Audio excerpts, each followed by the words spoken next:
Olá, eu sou o professor Eduardo José Nogueira, professor de Engenharia Elétrica e Engenharia da Computação nas Faculdades Alfa. Vamos ver hoje uma videoaula sobre conversão de fontes. Primeiramente, vamos fazer algumas considerações.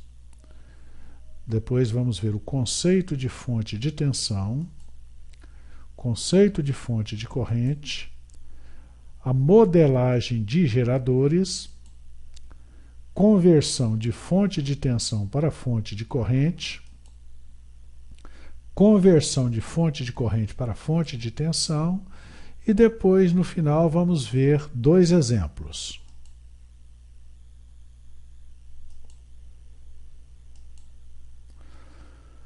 Gerador elétrico é um dispositivo utilizado para a conversão de energia mecânica ou química ou qualquer outra modalidade de energia em energia elétrica.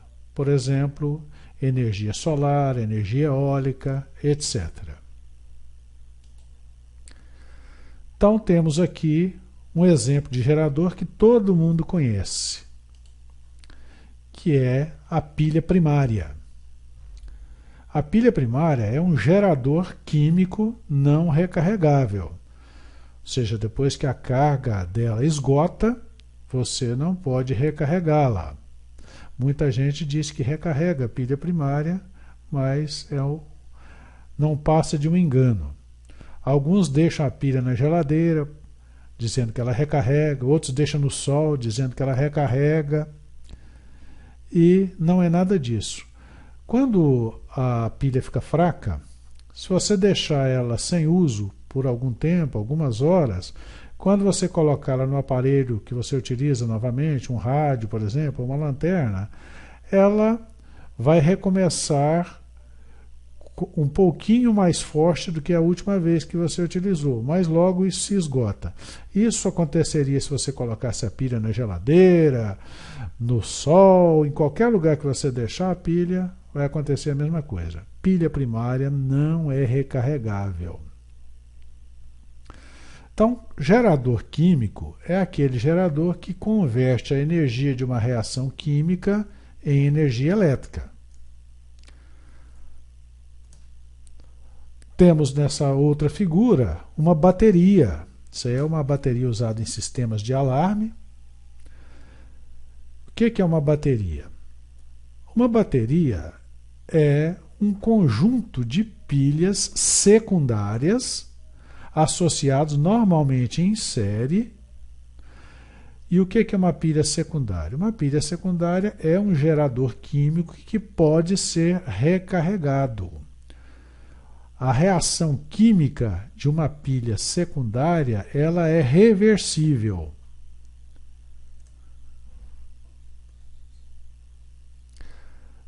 Tanto as pilhas e baterias que você conhece são geradores químicos. Esse aqui é o símbolo da pilha.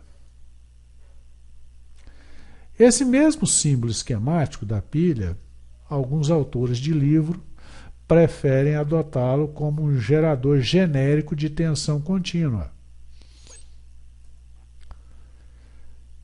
Já aqui nesse vídeo, nós vamos adotar esse símbolo aí como o gerador genérico de tensão contínua, ou fonte independente de tensão DC.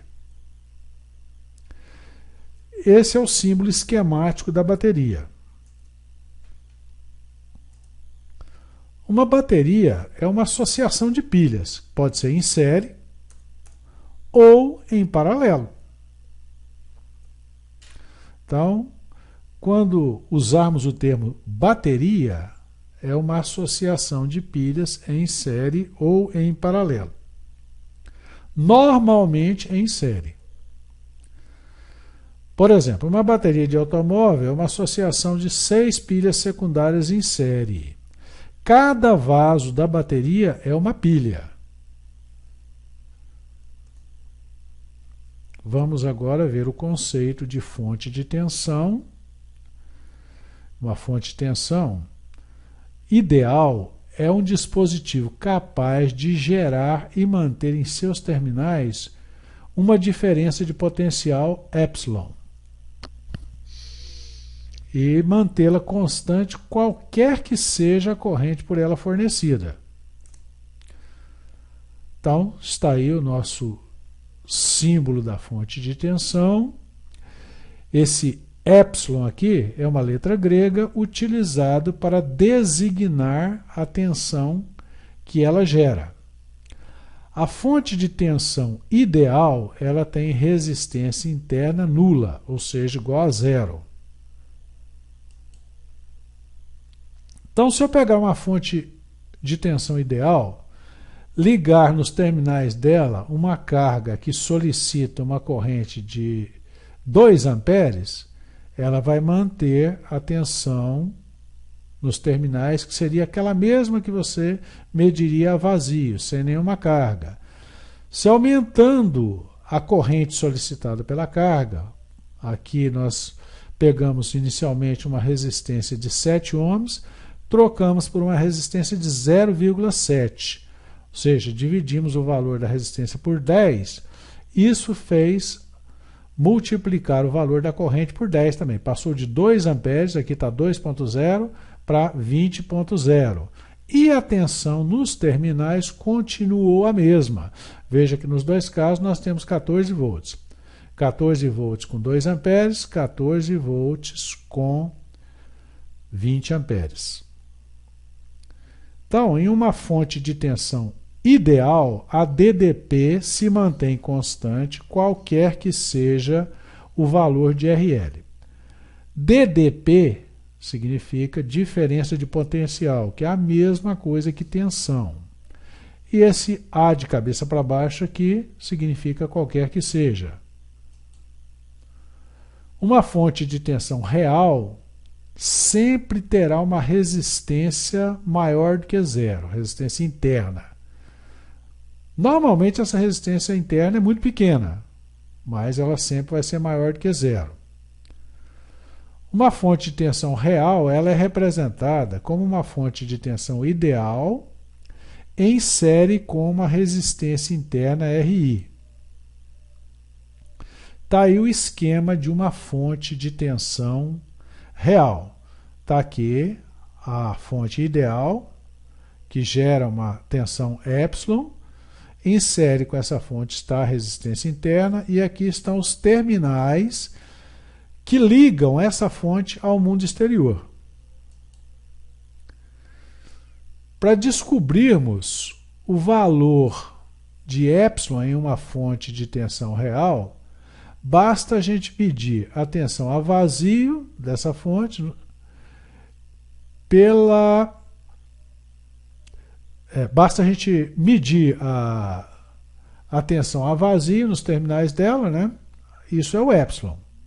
Então, se eu pegar, por exemplo, uma bateria, meço lá nos terminais, tem nada ligado nesses terminais, medi 13,9 volts. Esse 13,9 medido é o epsilon. Por quê? Não tendo nada ligado a essa fonte, não haverá corrente circulando, então não passa corrente por RI, logo não vai ter queda de tensão, e a tensão medida nos terminais é a mesma tensão gerada. Então vamos ver um exemplo aqui. Suponhamos que a fonte esquematizada seja uma bateria de automóvel e ela apresente 13,9 volts a vazio em seus terminais. Quando uma carga de 0,3 ohms é ligada aos terminais da mesma, surge uma corrente de 40 amperes. Então a tensão nos terminais dessa bateria cai para 12 volts quando se liga essa carga que solicita 40 amperes. Nós queremos determinar o epsilon e o RI dessa bateria. Então, lembrando novamente que epsilon é a tensão medida vazio, quando a fonte não está fornecendo corrente, né? Então, se não tem corrente fornecida pela fonte, a queda de tensão em RI é zero. Bom, agora vamos ao esquema da situação com carga. Aí eu tenho uma carga RL de 0,3 ohms, ela solicita 40 amperes, e aí a tensão nos terminais da bateria cai para 12 volts. Com esses dados eu consigo calcular o epsilon eu já levantei, né, pela medida, e consigo calcular o RI. Como? RI é igual a epsilon menos VL dividido por IL. Quem é quem aí? RI é a resistência da fonte, que eu ainda não conheço. Epsilon é a tensão a vazio, que eu já conheço. VL é a tensão nos terminais da bateria com carga, que eu também já conheço. As duas foram medidas. Então, o RI vai ser 13,9 menos 12 dividido por 40. Isso vai dar 0,0475 ohms. Veja que é uma resistência muito baixa, mas ela não é zero. Ela é tão baixa que eu posso expressá-la em miliohms, milésimos de ohms. Agora vamos ver o conceito de fonte de corrente. Uma fonte de corrente ideal é um dispositivo que é capaz de fornecer uma corrente constante, qualquer que seja a carga ligada nos terminais da mesma. Esse é o símbolo da fonte de corrente. Então, a fonte de corrente ideal, ela fornece uma corrente I, qualquer que seja a resistência ligada nos terminais dela, né? Esse aqui é o símbolo utilizado para a fonte de corrente independente. Depois, em outra videoaula, nós vamos ver que existem fontes de corrente dependente, existe fonte de tensão também dependente, ou seja, elas são controladas por outras grandezas externas. Essa aqui, a independente, ela só depende dela mesma. Bom, então, vamos ver uma fonte de corrente real. O que é uma fonte de corrente real? Uma que não é ideal. Ela é representada por uma fonte de corrente ideal em paralelo com a resistência interna. Essa resistência interna, ela é aquela que a gente deduziu agora há pouco, por cálculos. Então, essa fonte gera uma corrente I, e se não tiver nada ligado aqui nos terminais dela, toda essa corrente é conduzida pela resistência RI. Quando eu ligo algum dispositivo externo, parte da corrente vai para o dispositivo interno e outra parte continua fluindo por RI. Então, vamos ver o esquema disso que eu acabei de falar. Então, nós temos aqui um exemplo de uma fonte de corrente de 10 amperes. A resistência interna dela é 1 ohm. E ela está alimentando uma carga de 10 ohms. Então, observe que ela fornece, ou ela gera uma corrente de 10 amperes. Mas o que ela está fornecendo para a carga de 10 ohms? Apenas 0,91 amperes. E o restante? 10 menos 0,91, né? Que é 9,09 ampere, continua fluindo aqui pela resistência de 1 ohm.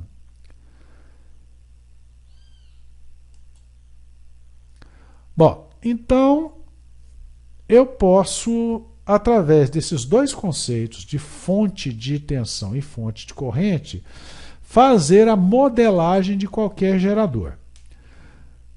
Nesse vídeo, nós abordamos modelagem apenas de geradores de corrente contínua, mas o conceito é extensível para geradores de corrente alternada também.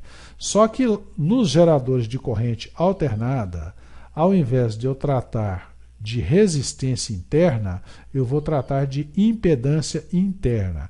mas isso é assunto de uma outra videoaula. Então nós temos aqui um gerador modelado como fonte de tensão. Está aqui a tensão epsilon, a resistência interna e os terminais desse gerador. Essa representação do gerador como fonte de tensão é chamado de modelo de Thevenin. Tem tudo a ver com o teorema de Thevenin, que nós vamos ver em uma outra videoaula também. Então nós temos abaixo um gerador que está sendo modelado como fonte de corrente agora. E essa representação é chamada de modelo de Norton. Então veja aqui, eu tenho uma fonte de corrente I em paralelo com a resistência interna RI. No modelo de Thevenin, eu tenho uma fonte de tensão em série com a resistência interna RI. Modelo de Norton, eu tenho fonte de corrente em paralelo com a resistência interna RI. Vamos agora aprender como fazer a conversão de fonte de tensão para fonte de corrente. Se temos uma fonte de tensão onde são conhecidos epsilon e RI, nós temos que determinar através de cálculos o valor da corrente máxima que essa fonte pode fornecer. Essa corrente máxima, teoricamente, seria a corrente que fluiria por um curto-circuito fechado nos terminais dessa fonte, ou seja, do polo positivo para o polo negativo. Essa corrente nós vamos chamar de ISC. SC de short circuit, em inglês. Então a corrente de curto-circuito, ISC, será o epsilon dividido por RI. Bom, vale aqui um alerta. Essa corrente é muito difícil de ser medida e perigosa de ser provocada. Porque, por exemplo, se eu pegar um pedaço de fio de alguns centímetros, por exemplo, e fechar um curto nos terminais da bateria.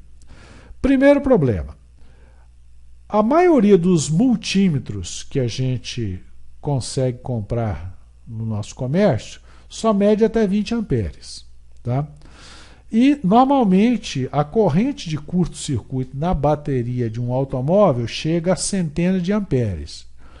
E, em poucos segundos, esse fio vai ficar tão quente que eu não vou conseguir segurar, vai queimar minha mão.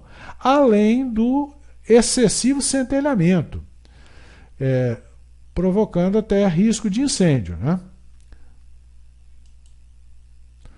Bom, então, o que eu quero? Eu quero converter o modelo de fonte de tensão, que é o modelo de Thevenin, para o modelo de fonte de corrente, que é o modelo de Norton. Então, eu pego o valor ISC dividindo o epsilon pelo RI. Aí eu obtenho esse valor ISC. Então, eu devo fazer isso através de cálculos, não medindo. Bom, se eu quero fazer o contrário, eu tenho uma fonte de corrente, o meu gerador está modelado como fonte de corrente, modelo de Norton, eu quero passar para o modelo fonte de tensão, modelo de Thevenin. Eu obtenho o epsilon multiplicando o ISC por RI.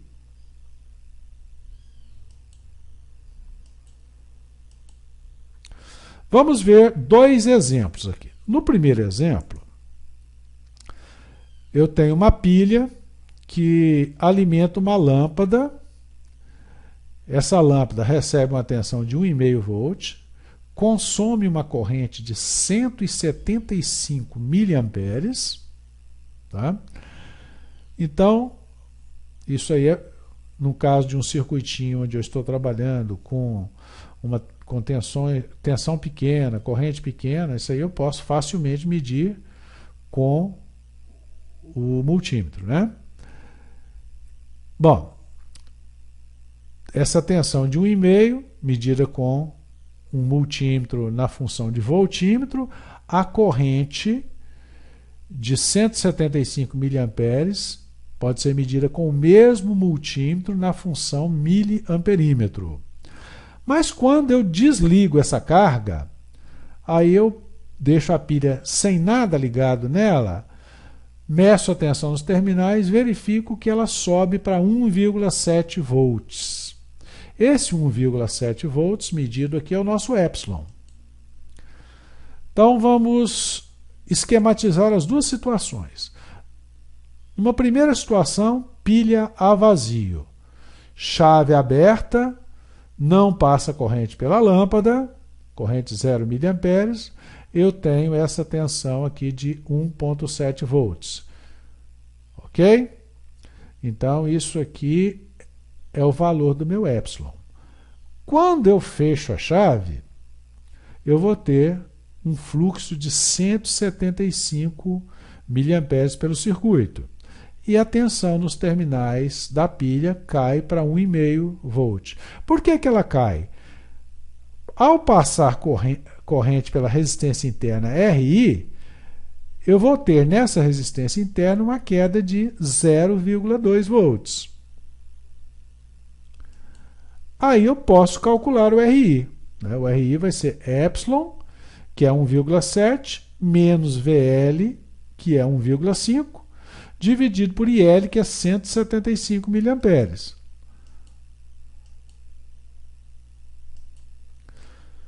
Então, efetuando o cálculo, nós vamos encontrar uma resistência interna de 8,57 ohms.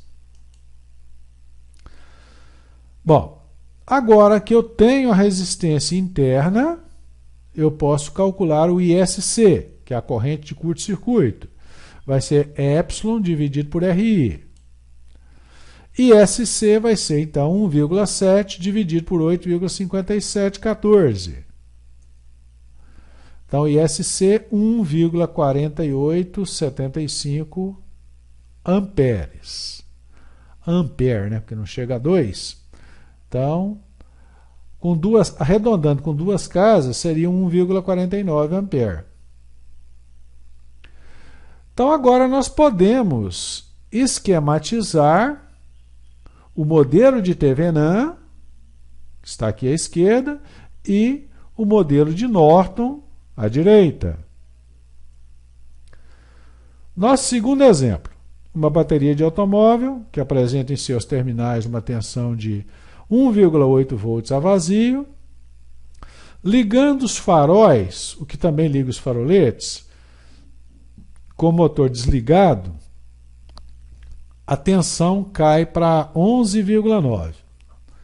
Vamos modelar essa bateria como fonte de tensão e como fonte de corrente, sabendo que quando os faróis e faroletes são ligados, esse conjunto consome 42 amperes. Então, a nossa solução aqui, ó, o epsilon 13,8, que é a tensão medida a vazio.